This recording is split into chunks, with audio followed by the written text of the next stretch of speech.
What a game, huh? Thriller. The thriller in Manila, baby. Jets, Giants football never disappoints. I thought we were going to have one of those endings again.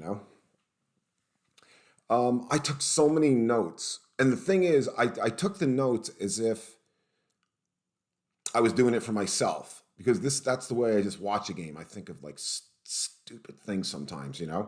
But I said, you know what? Whatever really I think is interesting or something, I'm going to write it down and I'm going to throw it out there. And if it's not interesting, it's not interesting.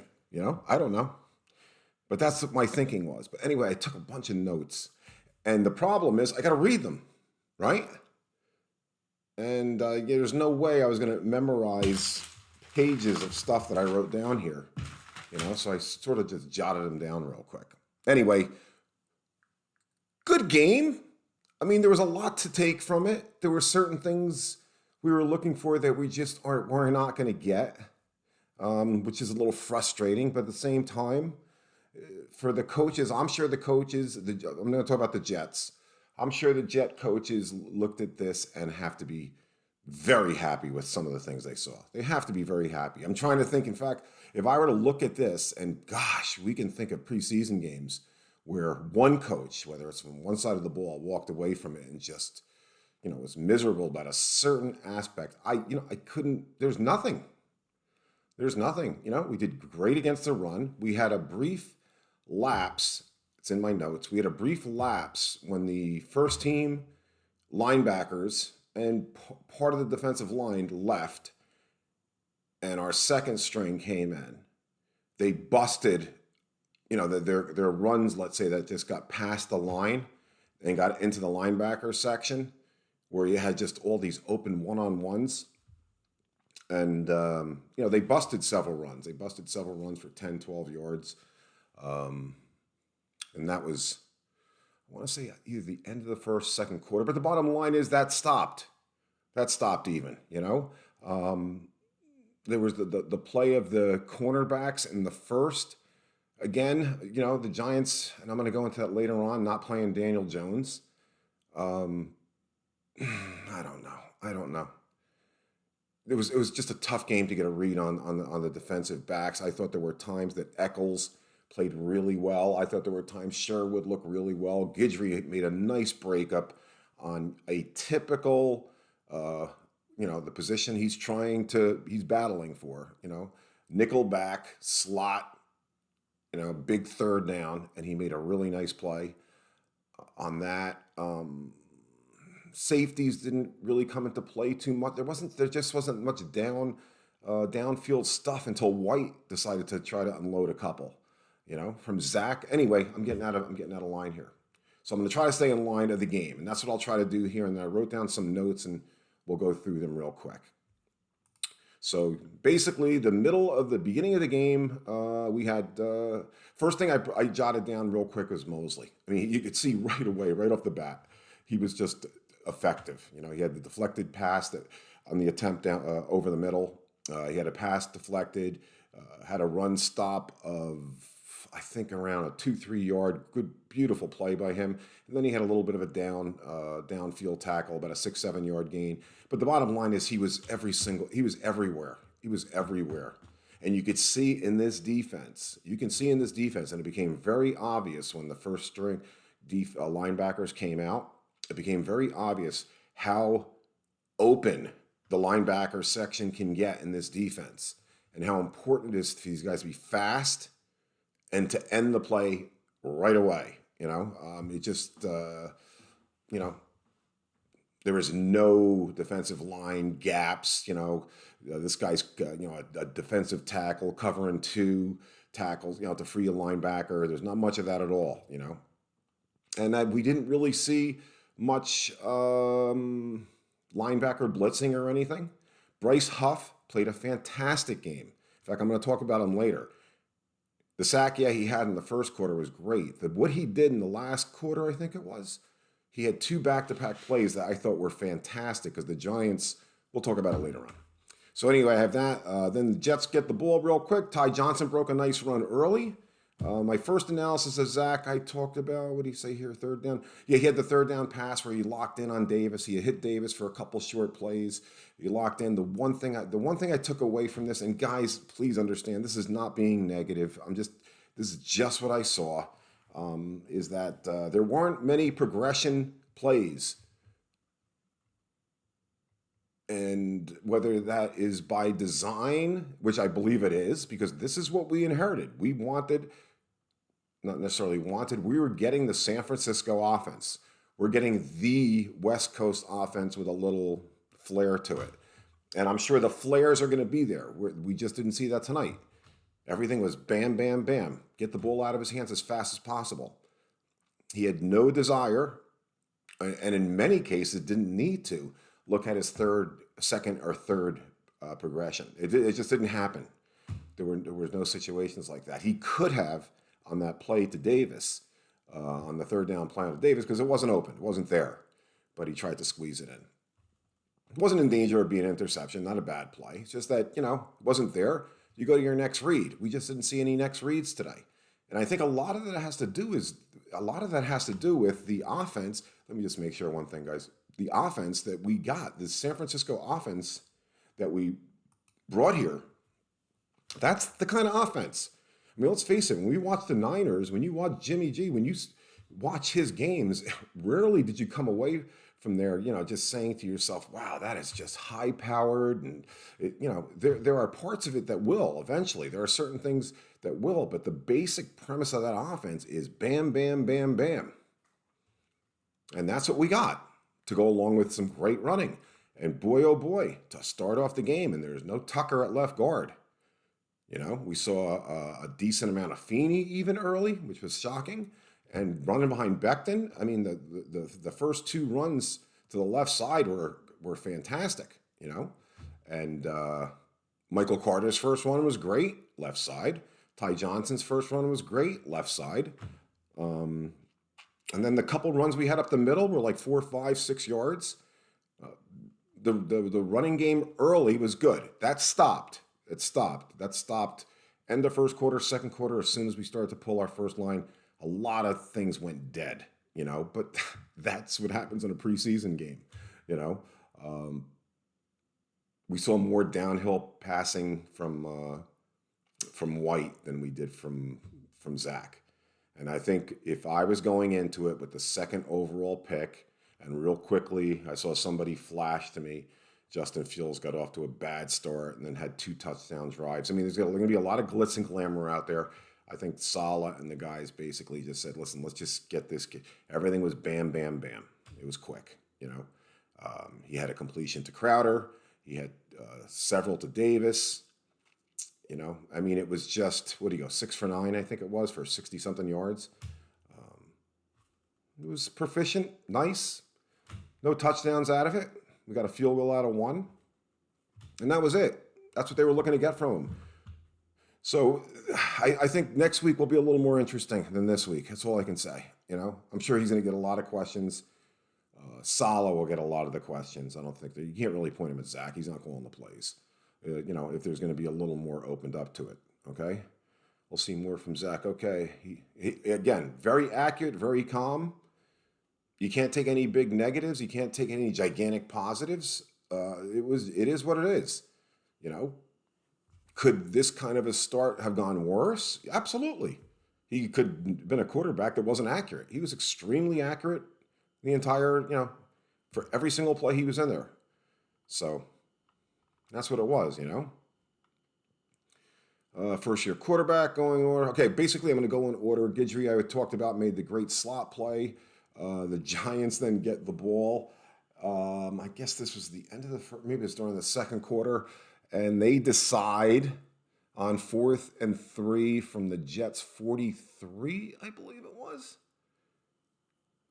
They decide to do the old, let's get the Jets to jump offside routine, which was, I'm not going to get nitpicky here. I just thought it was hysterical.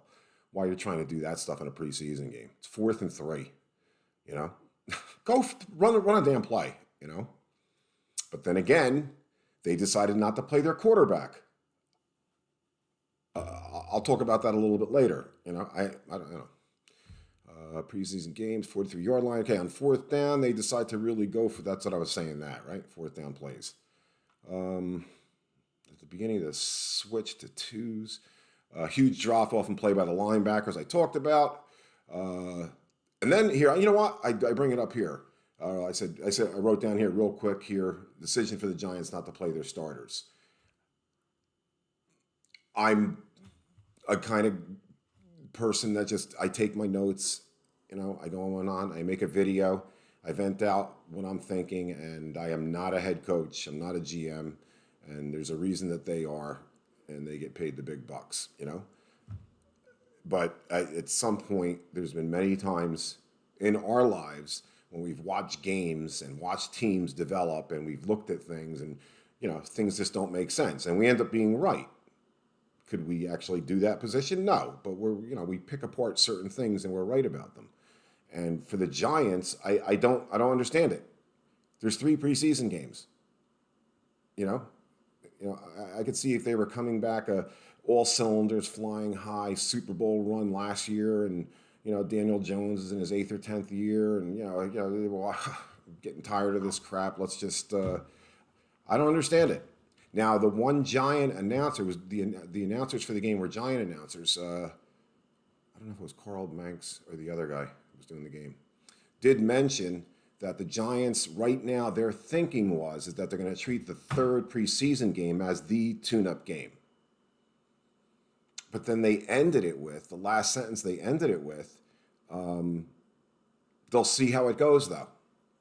Which means, a couple injuries to the offensive line, a guy gets hurt next week. There's 3 preseason games. Again, no skin off I don't understand it. I would have liked it for the Jets, to get a little better, read off of everything. You're starting Gleason as your starting quarterback in the game, and then following up with this, with this other guy. I don't understand, Around the league, and you know what? And I also wrote here, and around the league, you've heard that. You've heard coaches. There's such a difference of opinion on head coaches on how they're going to treat these 3 games. There's been a big difference of opinion, and I'm telling you, I got a funny feeling what's going to happen is a lot of these coaches that decided not to play their players at all, or one quick series or whatever it may be, they're going to get cold feet that 3rd game. They're going to get cold feet and they're going to panic about injuries, and they're going to end up with a lot of guys that didn't get much time at all, except for whatever they're going to get the 2nd preseason game. I'm telling you, these guys that are saying that they're going to treat the 3rd preseason game, the final one, as your tune-up. I mean, when you're saying that you're going to play like Daniel Jones 3 quarters, 2.5, 3 quarters. 3 quarters, the final preseason game. Your offensive line, those star receivers. I mean, they signed. You have Shepard coming back, Galloway. You have all this money you put towards a receiver. There's nothing. They go to bed this week with no experience, nothing under their belt of being a Giant. I don't get it. I truly don't get it. But again, that's their problem. Okay, Eccles was called on a pass interference by the goal line. The announcers claimed something about locked arms. It was a terrible call. There was some contact, probably around the 15 or 10-yard line as they were running down there. But if anything, it should have been a defensive holding. Maybe. I don't even think so. And maybe a 5-yard penalty. But a pass interference, that was a terrible call. But Nazardine makes a fantastic play. Rush up the middle. He gets his helmet on the ball. Fumble. The Jets get the ball back.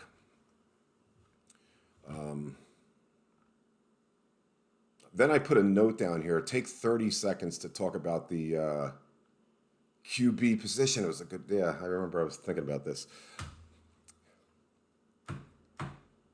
Mike White is the backup quarterback right now for the Jets.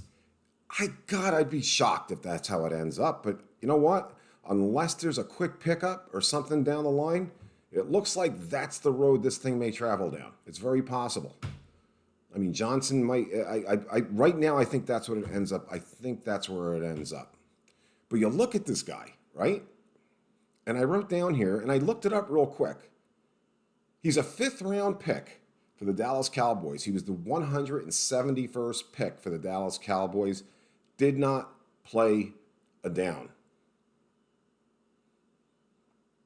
He originally was out of South Florida. Played 2 seasons in South Florida. At South Florida, his first year, he goes 93 for 175. 3 touchdowns and 9 interceptions. He then transfers over to Western Kentucky and either redshirt, they don't play him at all his first year there. Then his second season, which is technically his senior year because he played 2 seasons at South Florida. Then he was off his third year, and then and it's listed though, Western Kentucky. He's on the roster of the team. And then his fourth year, he has a decent year, and then his fifth year, he comes out. And let me see what I wrote down here. He goes 380 for 560, 4,177 yards, 26 touchdowns, 8 interceptions. He plays in 13 games. You watch the Giants' third string quarterback, Clayton Thorson. Same basically kind of story, late draft pick. And you say to yourself, what the hell has happened in the NFL at the quarterback position? What has happened with the quarterback position in the NFL? How did it become so damn thin? It's the one position it pays a gazillion dollars, you know? When did this I mean, you saw this beginning to happen probably around 10 or 15 years ago, where the backup quarterback was just a struggle and for years in the NFL, you'd have teams with the same backup quarterback for 5, 6, 7, 8 years. Same guy. I can remember maybe a 10 years period for the Jets where we had 2 backup quarterbacks the whole entire time. You know?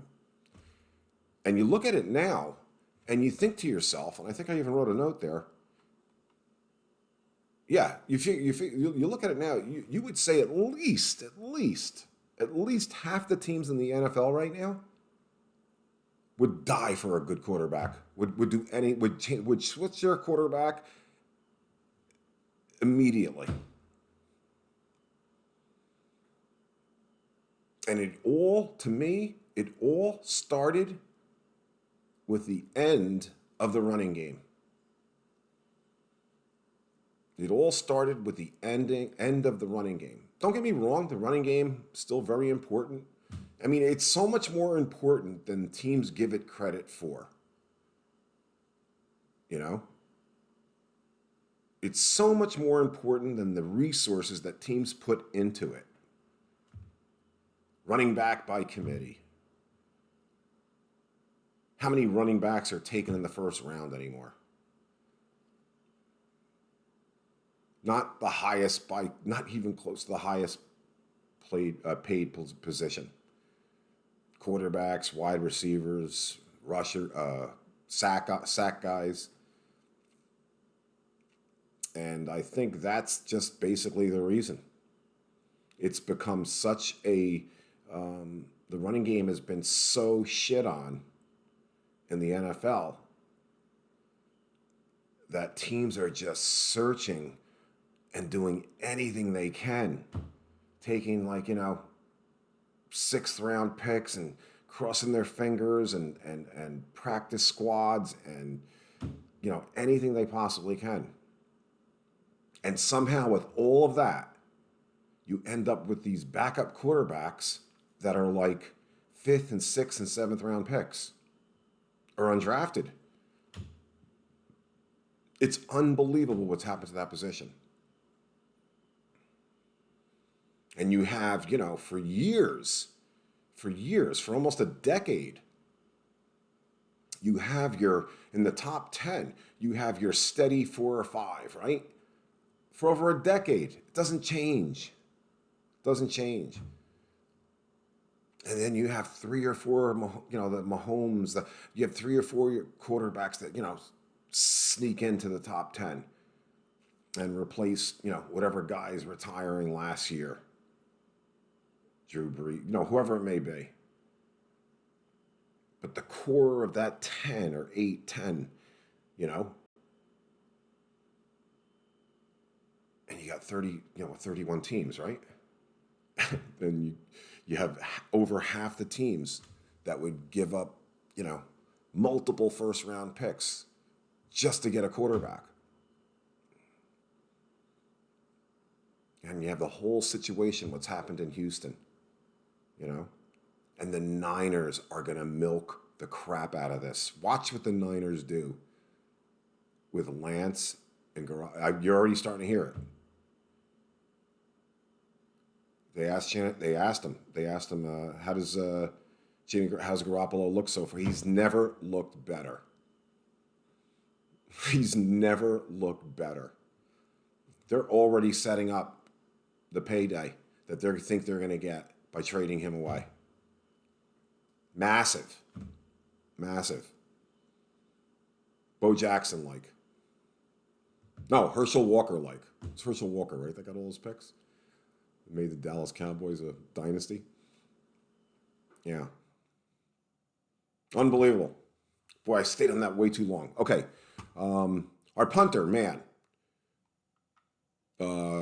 Great kick. Great corner kick. Great save by one of our runners. Had the 59-yard punt after I wrote this. After I wrote this. And what I wrote basically is what happened to the booming leg? You know, when we picked them, we heard about this booming leg. You know, that was the big thing. When after the whole season last year, he became noted for the guy that, you know, almost destroyed our chances of getting Trevor Lawrence at the time, right? With that tackle at the end. You know, we spent a draft pick on him. A lot of us were like, yeah. And then I looked up his numbers, yeah. And you look him up on YouTube, and it's like, check out man's 80-something, you know, all this stuff about him. And you haven't seen it. And then he punted, after I wrote that, he has a 59-yard punt. But the wind had to be blowing that way because we kicked off twice going the other way and couldn't even get the ball near the end zone. One was like at the end zone. The other was like at the 5-yard line. And then kicking the other way was well out of the end zone. But anyway, he had a 59-yard punt. So I don't know why I put that down here. And then right off the bat, Nazardine made several really good plays, and Sherwood made a couple really good plays too. And it just brought me back to that frenzy of Joe Douglas at the end of the beginning, middle, and end of the third day. Of that frenzy of fourth round picks, and picking those safeties and converting him to linebacker. And after Michael Carter was picked in the beginning of the fourth, it just went cornerback, safety. It was just nonstop for about, 4 picks? It just didn't stop.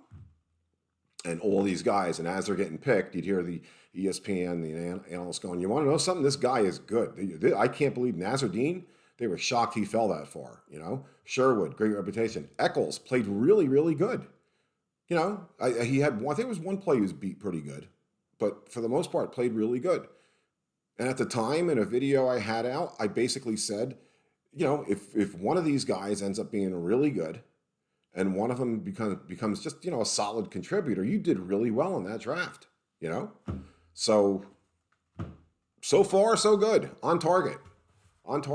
Because looking at that game, those 3 guys played as any solid rookie would play. Couple, maybe 1 or 2 things here and there, but they definitely stood out and they definitely made some plays. And a couple of them making the transformation to linebacker. That ain't easy, especially in this scheme. Very impressive. Yes. And then at some point, I wrote here, you got to be concerned about Lamar Jackson. You know, you have to be concerned about him. There's been a few plays. It's just, you know, you go back to last year and then today, I mean, he just gets so beat. The one play he got beat on today, we saw it so many times last year. Forget about the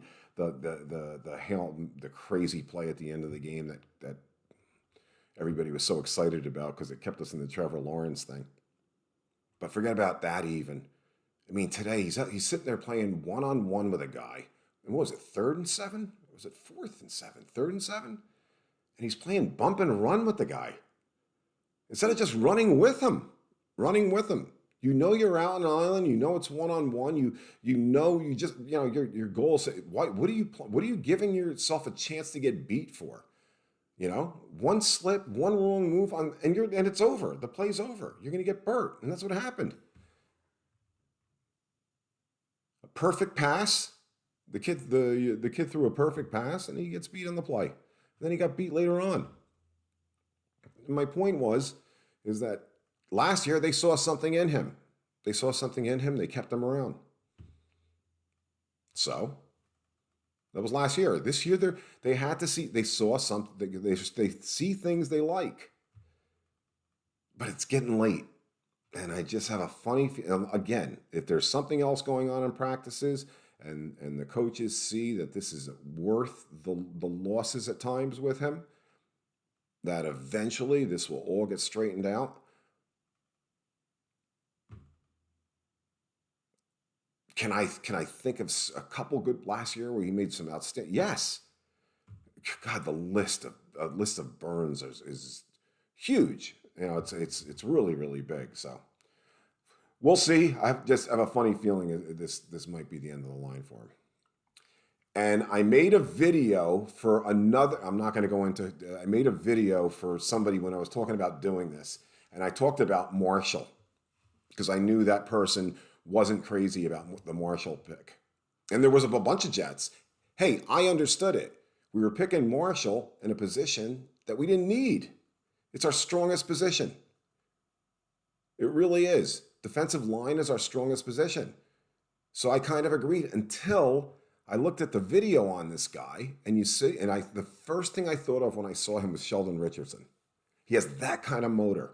When Sheldon Richardson that was the first thing that stuck in my head when I first saw Sheldon Richardson, before he played one down for the Jets, when you watched him, the motor, when he rushed, it was just intense. And 3/4 of the way when the play was over and everybody he would just not stop. Not stop. Incredible motor. Didn't take a play off. And I'm really happy because what I saw on YouTube, I saw a couple times tonight. 6th rounder, and I have a funny feeling he's going to make this damn roster. He'll make the team. Will he make the 53? Not sure. But whether it be practice squad, he's going to make it. And eventually he's going to be a Jet. He's going to be a Jet, a contributing Jet. I believe that. When you see something on tape and then you watch what he did several times tonight, you say to yourself, yeah. I mean, you just, that's, has to be. So really enjoyed that. Mims. I wrote a thing earlier and I had to scratch it off. Made an appearance. Got to see several catches from him. I love him. I think he's got all the tools. Again, did we see him later because of, the food poisoning and missing time and all these other guys have seen time? Probably, yeah, 100%, definitely. I believe that Mims on this team could still be, worst case scenario, a really good 2. And I really do believe he still can be an outrageously good receiver. I really do believe that. In the NFL, like upper echelon, I do believe that. But he had a couple catches. He had that one catch that was just a crazy, crazy ass play. Talk about yards after a catch with a little help from your offensive line. I think it was 3rd and 18 or 2nd and 18 or something.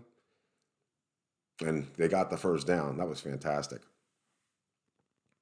And P. Ryan, I have to give it to GB Green Bean. If any of you guys watch Green Bean, his videos, he's a big P. Ryan fan. I think he looked good enough tonight where he sort of probably locked a spot in. It was a little confusing the way they used everybody because you have to sort of take Tevin Coleman out of the mix. Veteran, they were not going to play him tonight. Was injured last year, missed a lot of games last year. So the way they used everybody tonight, they started out with Ty Johnson, went right to Michael Carter. Then you saw P. Ryan, Josh Adams, then Walters. Walters is not going to make it. But P. Ryan had a couple good runs. He had a couple good runs. But Josh Adams looked good. Josh Adams looked good too.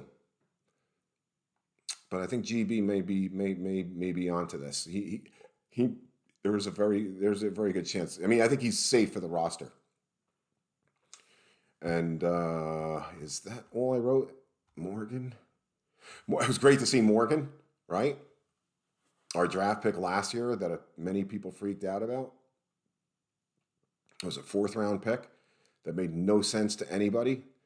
Never got to see him because of COVID and everything. No preseason, We just knew there was a guy Morgan on the team. Had no idea.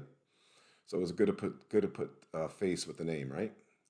And had some hurried throws, which you can expect. And made a couple nice throws. Not much to write home about with that one. Then I wrote down this thing here, and this bothered me a little bit. I believe I end it with this, is that we had a 53-yard missed field goal. Earlier we had made a 30-yarder, and I'm not going to go into, was it Armadillo and Nager? Those are the 2 kickers right now on the roster.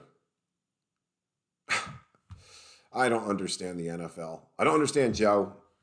Again, love Joe. I don't understand him. I don't understand the whole thinking behind a kicker. But I don't think it's only a Joe Douglas thing. I think it's a whole NFL thing. You think about the amount of points that a kicker brings you over 17 games, and you would think that, no, they wouldn't be the highest paid player in the NFL. But boy, oh boy, there are definitely positions that are not as,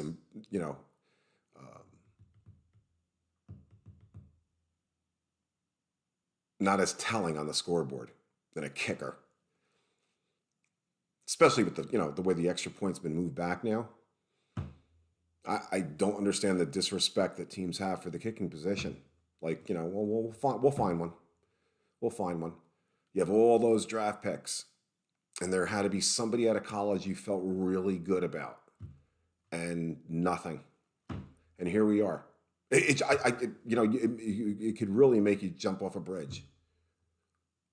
That you're sitting there, let's say in week 4 or week 5 or week 6, and you're 500, 3-3, and you could easily be 4-2, but you missed a 34-yarder to win a game, or I don't understand it. Again, you think about how many points. 3 is a field goal, 1 is an extra point, right? You think about how many points they put on your scoreboard every year. And anybody that plays fantasy football truly knows the value of a guy. But even as a fantasy football owner, you don't take it as serious because they're all putting up those kind of points. Where a running back is not putting up. Not all running backs are putting up those kind of points. Because with kickers, it all looks kind of the same. But it's not. It's not. I mean, 10%. 10%, a difference of 10% accuracy during the season could be the difference between 11-6 and 9-7. And I'm busting Joe a little bit on this, but there's you have NFL teams out there. A kicker asks for $2 or $3 million a year, and the GMs and everybody breaks out into a sweat. And you think to yourself what they mean to a team during the season. And I can go on and on about this. I don't understand it.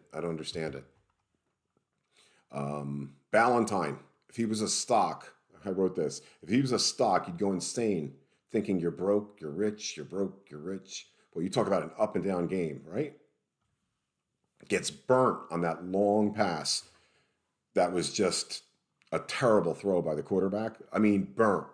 He's playing the ball. They're running to. He's with the receiver the whole way down. Then all of a sudden, around the 5 yard line, turns around like he's playing a cover two, like he's got help behind him. He's at the end zone already, and he stops, and it was just a terrible throw. Then he goes on and makes a great couple breakups, and then he gets burnt again on the touchdown. Probably was stayed with the guy the whole way. It was a terribly broken play. And at the very end, he lost his guy, and the guy scored a touchdown. So crazy day for Ballantyne, you know. Bryce Huff, fantastic. Oh, that's what I wanted to talk about. I think that's the last thing, right? Yeah, then I talk about Saleh real quick. Bryce Huff, great game. Had a sack in the first quarter, but that was the one. That's what I was going to say earlier. That didn't impress me. I mean, that impressed me. But what really impressed me is what he did in the fourth quarter. Play it back. Go watch it. It's really, really a cool minute and a half, 2 minutes of the game. He rushed the quarterback, steamrolls the right tackle, and sacks the quarterback, right? Plays over. Giants saw it, had his ears pinned back, right? He was just thinking quarterback. And the Giants decide they're going to run a delayed run to the right side. They're right at Bryce left, lined up left. And they do. They run the play. Delayed handoff. And Huff is, again, tearing at the tackle, going for the quarterback, but he spotted it. He saw what they were doing. Then just throws the tackle this way a little bit, goes in, and makes the tackle for a 1 yard gain. It was a great play. And you knew what the Giants were doing. If I was the offensive coordinator, it was a brilliant move.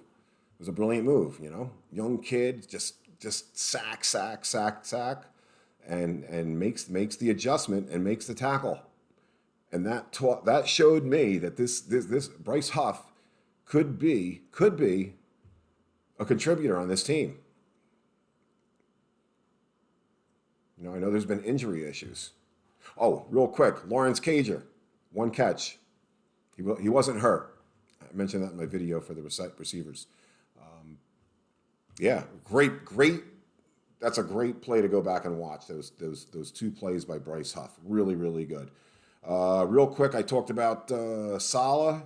I was going to talk about Saleh here. Thought he coached a clean game. You know, he had the challenge. Giants were not a clean game. Giants burned 2 useless timeouts, and then they came out of the 2-minute warning and had to call a timeout. And then after that timeout, they came in. They got the snap off with like 2 seconds to go. I put this down here. I really don't want to go down this road because I don't want to open this up to Giant fans killing me. I hope Joe Judge ends up being a great head coach. I really, really do. You don't have enough great head coaches, and I hope Saleh does too. And to have 2 great football coaches in the same town, it would just be a lot. It would just be good for this area.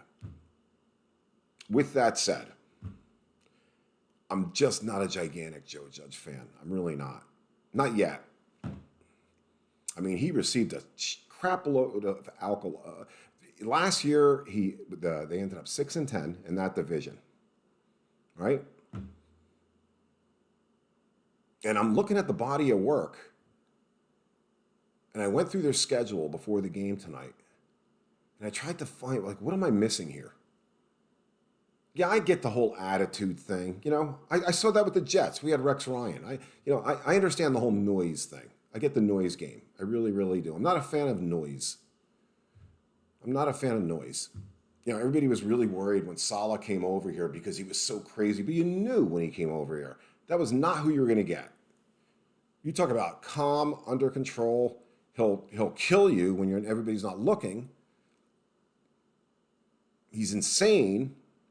But when he was just completely calm and under control. And that's the way he coaches the team. Everybody just looks relaxed and okay. I'm not a big noise guy. There were certain things about Rex I did not like. And when I look at Joe Judge, I don't get it. Now, the smart side of Joe Judge, the football intellect of Joe Judge may come flying out at me at some point. But right now, I hear people talk about how much they like him, and then when they say that, there's nothing There's nothing, there's no substance other than, he's got the team pride and, all that other stuff. Hey, that's great. That's good. We'll see. We'll see. I wasn't crazy about the way he handled tonight. I mean, I don't get it. I don't get it. 6-10 last year. Daniel Jones finally trying to become a top flight NFL quarterback. He's not there yet. I mean, you treat the beginning of the season like something's been accomplished already, and I don't understand it. And the Giants might be 10-0 after 10 games, and I'll be happy for Joe Judge because I watch him interview. There's him I really like, but the whole other part of it, I don't play that game. I don't like that game that much. So we'll see. We'll see. Again, that might be a little bit negative. I apologize. I apologize for any. I don't mean to insult anybody at all, ever, ever, ever. I really don't. You just gotta tell it the way you feel, right? And that's about it. Okay, guys, how long did we go here? 41 minutes. Beautiful job, right? Beautiful job. What time is it? Oh God, about 12:30, quarter to 1. What is it? 20 after 12? 20 after 12. 41-minute video. Sorry, guys. Nobody made it to the end. I know family and friends that made it to the end, though. And that's it for this one, guys. Okay, have a great, great one. And if anything else pops up tomorrow, any thoughts, I'm sure I'll have a quick video tomorrow on some thoughts that I missed tonight. But that's it for tonight. Enjoy and have a wonderful, wonderful Sunday. Thanks a lot. Good night.